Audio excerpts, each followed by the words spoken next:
Behind the locked doors of Henry VIII's palace, the royal bedroom was not a place of love. It was a chamber of horror.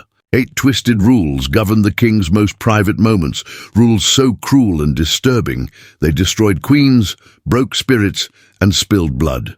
Tonight, we'll pull back the curtains on secrets that history tried to bury.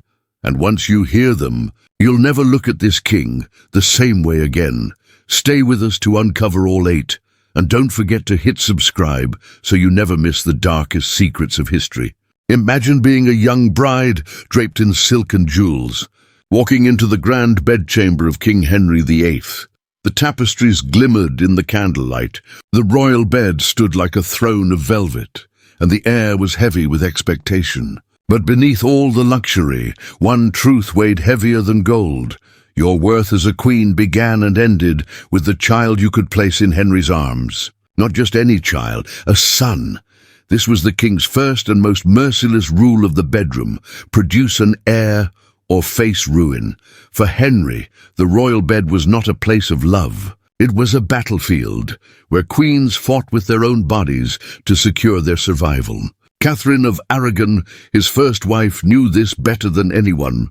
She endured pregnancy after pregnancy, heartbreak after heartbreak, miscarriages, stillbirths, fragile infants who lived only a few days. Each time Henry's patience thinned. Each time Catherine's position as queen slipped closer to disaster.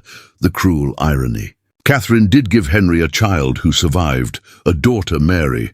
But to Henry, a girl wasn't good enough. His obsession with a son became so consuming that whispers began spreading through the palace halls.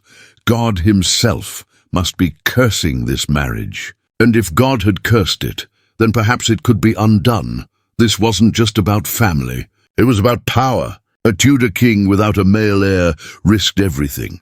Rebellion, civil war, the collapse of his dynasty. And so, Henry's desperate hunger for a son transformed the bedroom into a throne room of terror. Queens weren't wives to him. They were vessels. And if the vessel failed, it was tossed aside.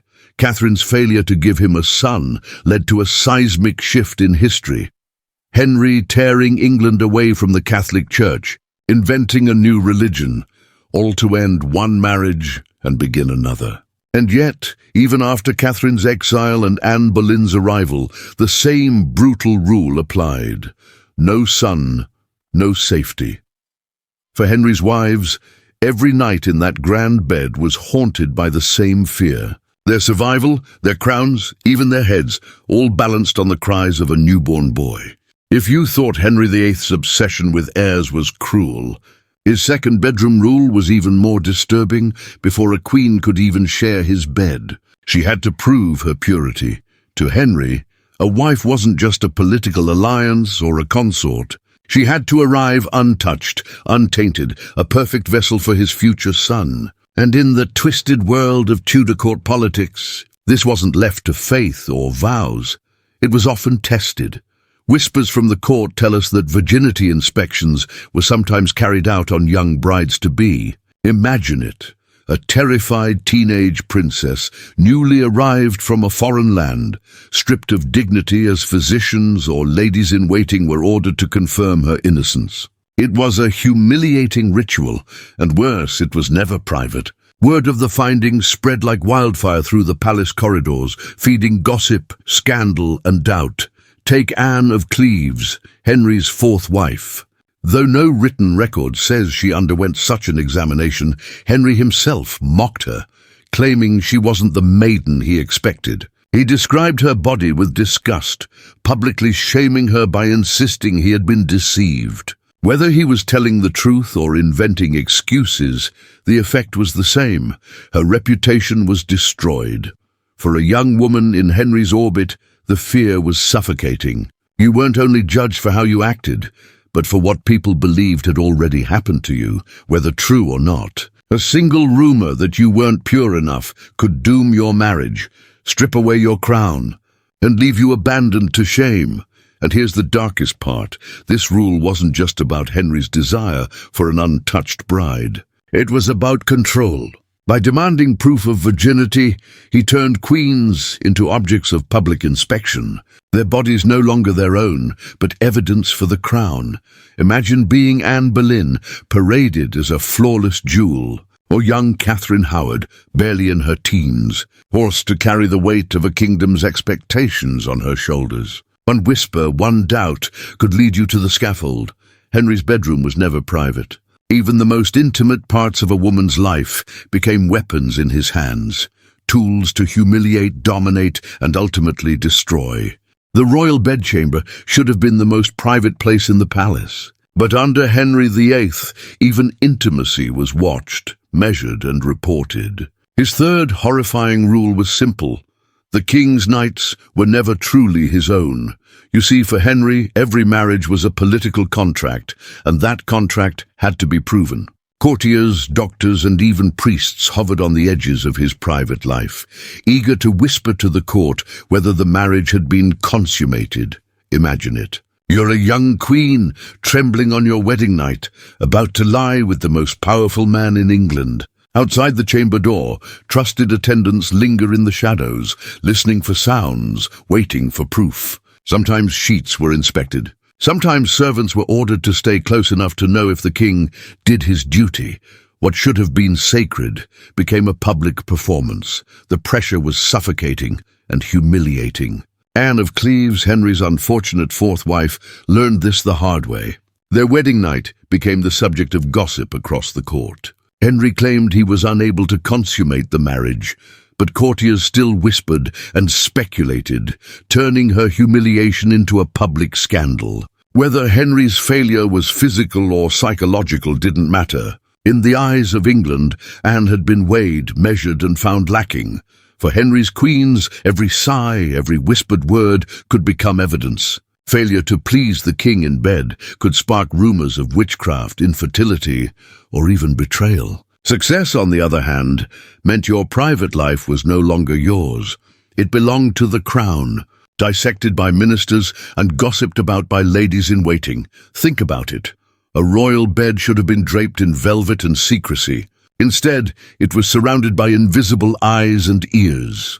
The bedroom became another court, another stage where queens were judged, graded, and condemned, and perhaps the most chilling part. Many of these reports weren't just gossip, they were political weapons. If Henry wanted rid of a wife, the claims of failure in the bedroom gave him the perfect excuse. Anne of Cleves was humiliated. Catherine of Aragon was cast aside, and others, like Anne Boleyn and Catherine Howard, eventually paid with their lives. For Henry VIII, there was no such thing as privacy. Even the most intimate act was turned into a matter of state. In Henry VIII's bedchamber, there was no such thing as equality. His fourth terrifying rule was clear, absolute obedience. When the king summoned you, you obeyed. When he demanded your body, you yielded. When he spoke, you agreed. For Henry, the bedroom wasn't a place of tenderness. It was an extension of his throne. Defiance, even in whispers, could be fatal. Take Anne Boleyn. Brilliant, fiery, and unwilling to be silent, she once dared to resist Henry's moods. At first, her wit enchanted him. But in the bedchamber, her refusal to always yield turned into fuel for his rage. The very traits that made her irresistible at the start became her downfall. Accusations of infidelity, witchcraft, and even incest followed, charges Henry used to silence her forever beneath the blade. For queens like Catherine Howard, obedience was even more dangerous. Barely a teenager when she married Henry, she lived under the constant shadow of his desires. One misstep, one failure to please him, became grounds for suspicion.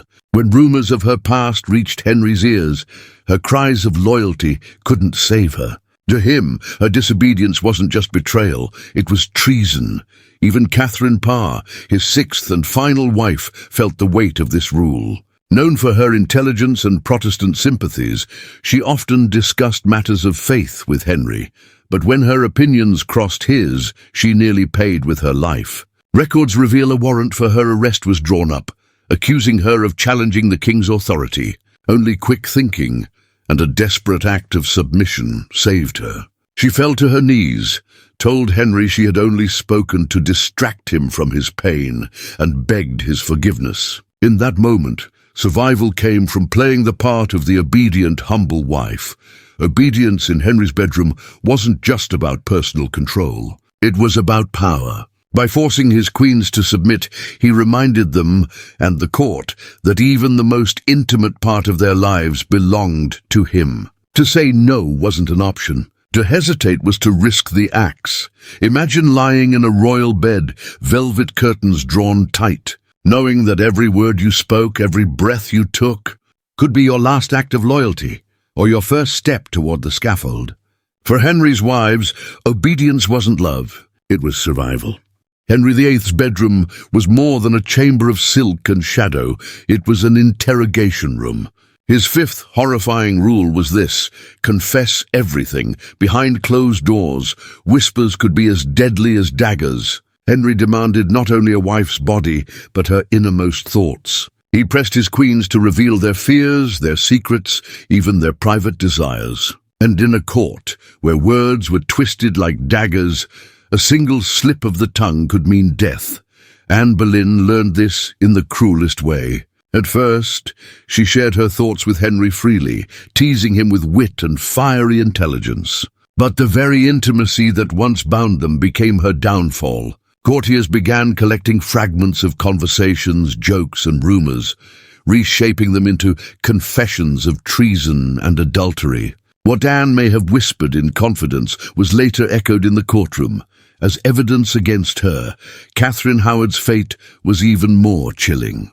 Young and naive, she was manipulated into revealing her past romances. What she thought were innocent admissions turned into weapons. Her so-called confessions sealed her doom. Henry, humiliated and enraged, sent her to the block at just 19 years old.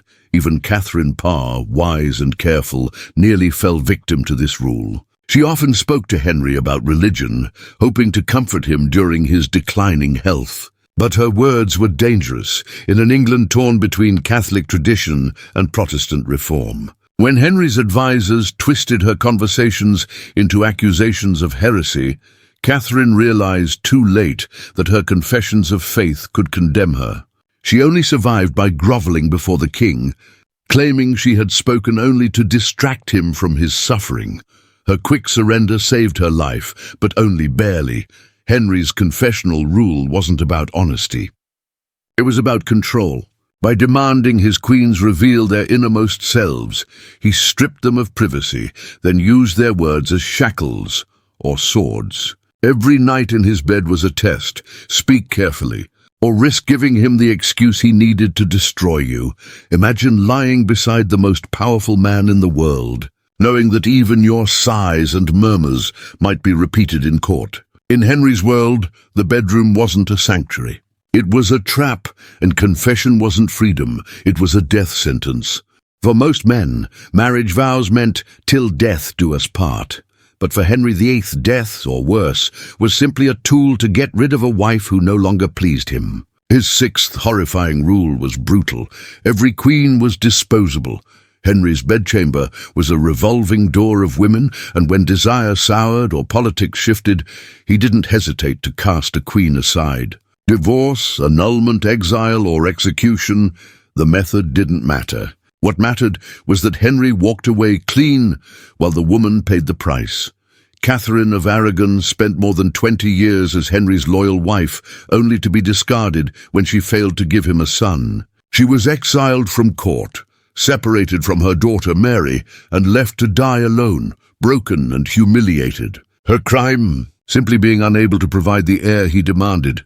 Anne Boleyn fared even worse. Once the dazzling star of Henry's court, she was accused of adultery, witchcraft, and even incest, charges historians still debate. But the truth mattered little. Henry wanted her gone, and so Anne was marched to the scaffold. In a chilling twist of fate, the king who once swore he would move mountains for her instead watched her head fall beneath the sword. Then came Anne of Cleves, the queen Henry never desired. After mocking her looks and claiming the marriage was never consummated, he had it annulled. Though she escaped execution, her reputation was ruined. She became known forever as the King's Flanders Mare, and Catherine Howard. Barely 19, accused of unfaithfulness, she too was sent to the block. Her desperate cries for mercy echoed through the palace halls, but Henry's ears were deaf. The disposal rule showed no mercy for youth or innocence. Even Catherine Parr, who survived Henry, lived under its shadow. A warrant for her arrest was already prepared when Henry died. Had he lived longer, she too might have met the same grim fate. In Henry's world, queens were never truly wives. They were pawns in a deadly game. When they lost their usefulness, whether by age, infertility, or simply falling out of favor, the king swept them off the board. Imagine lying beside him, knowing that no vow, no promise, no crown could protect you. Henry's love was fleeting, but his ruthlessness was eternal. For his queens, survival was never guaranteed. Disposal was always just one step away. If Henry VIII discarded his wives in private, it might have been less cruel. But his seventh horrifying rule made the humiliation unbearable. The king turned the royal bedroom into public theatre.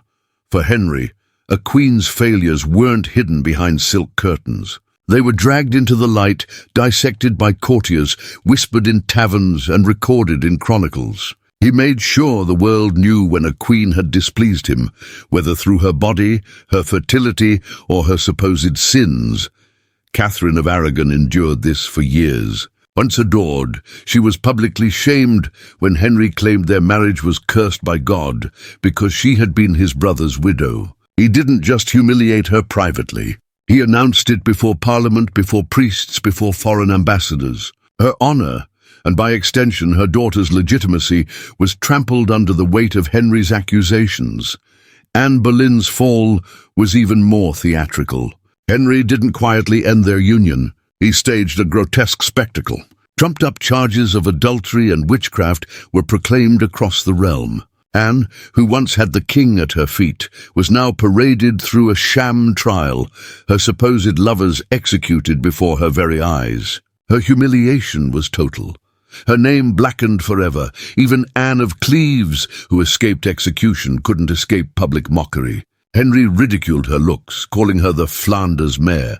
Courtiers laughed at his cruel words, and her brief reign as queen became a joke in England's history. She survived with her head intact, but her dignity was torn apart. And Catherine Howard, her private past was dragged out into the open. She was branded an adulteress, shamed as immoral, and condemned as unworthy of the crown. Her cries for mercy were drowned in the jeers of those who saw her downfall as entertainment. For Henry, humiliation wasn't an accident. It was a weapon. By destroying his queens publicly, he protected his own image. Their supposed failures made him appear righteous, blameless, even divinely guided. The king could never be wrong, so his wives had to bear the shame. Imagine being a Queen of England, adored one day, despised the next, your private life transformed into gossip for the entire nation. Henry's love didn't end with quiet rejection. It ended with public disgrace, a stage where the world watched you burn. If Henry VIII discarded his wives in private, it might have been less cruel. But his seventh horrifying rule made the humiliation unbearable. The king turned the royal bedroom into public theatre. For Henry, a queen's failures weren't hidden behind silk curtains. They were dragged into the light, dissected by courtiers, whispered in taverns, and recorded in chronicles. He made sure the world knew when a queen had displeased him, whether through her body, her fertility, or her supposed sins. Catherine of Aragon endured this for years. Once adored, she was publicly shamed when Henry claimed their marriage was cursed by God because she had been his brother's widow. He didn't just humiliate her privately. He announced it before Parliament, before priests, before foreign ambassadors. Her honor, and by extension her daughter's legitimacy, was trampled under the weight of Henry's accusations. Anne Boleyn's fall was even more theatrical. Henry didn't quietly end their union. He staged a grotesque spectacle. Trumped-up charges of adultery and witchcraft were proclaimed across the realm. Anne, who once had the king at her feet, was now paraded through a sham trial, her supposed lovers executed before her very eyes. Her humiliation was total, her name blackened forever. Even Anne of Cleves, who escaped execution, couldn't escape public mockery. Henry ridiculed her looks, calling her the Flanders mare. Courtiers laughed at his cruel words, and her brief reign as queen became a joke in England's history. She survived with her head intact, but her dignity was torn apart. And Catherine Howard? Her private past was dragged out into the open. She was branded an adulteress, shamed as immoral, and condemned as unworthy of the crown. Her cries for mercy were drowned in the jeers of those who saw her downfall as entertainment. For Henry, humiliation wasn't an accident. It was a weapon. By destroying his queens publicly, he protected his own image. Their supposed failures made him appear righteous, blameless, even divinely guided. The king could never be wrong, so his wives had to bear the shame. Imagine being a queen of England, adored one day, despised the next, your private life transformed into gossip for the entire nation. Henry's love didn't end with quiet rejection. It ended with public disgrace, a stage where the world watched you burn.